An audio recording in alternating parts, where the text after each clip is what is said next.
understand how he comes to these numbers, $10,000 an ounce and $50,000 an ounce. To make this really clear, I'm going to show you how a gold standard is set up, and then we're going to use very small numbers until we get to the really big ones. So what Rickards does is he takes M1 money supply, or M2, for the USD, United States dollar, the euro, the yen, and I think he might use the won, but I'm not sure, so I put a question mark here. What he then does is looks at the number of ounces of gold that these countries have at their disposal, or the number of ounces that they own. He then asks the question, well, do we want a 40% gold standard, 70%? Do we want a 100% gold standard? And then it's just simple 8th grade math, or what he calls 8th grade math. It's probably a little easier than that.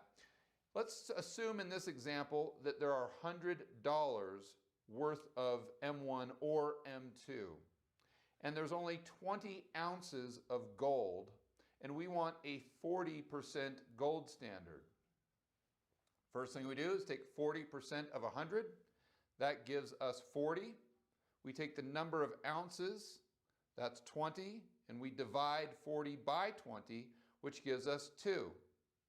So in order to have a 40% gold standard in this very simple example, gold would have to be priced at $2 an ounce. Now let's go ahead and use some real numbers with just the USD. M1 currently is right around $4 trillion. We've got 8,000 tons of gold, which equals 256 million ounces. For this example, we use a 100% gold standard.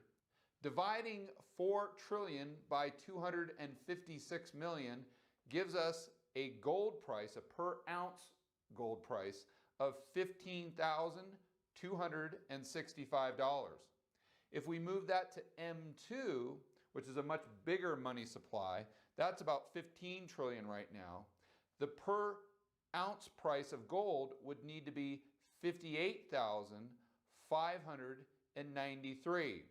Let's remember that Rickards, in his math, is using gold to M2 with multiple currencies and a 40% gold standard, which is why these numbers differ slightly from the 10 to 50,000 that he gives us. Step number 3, how do I get to a per ounce gold price?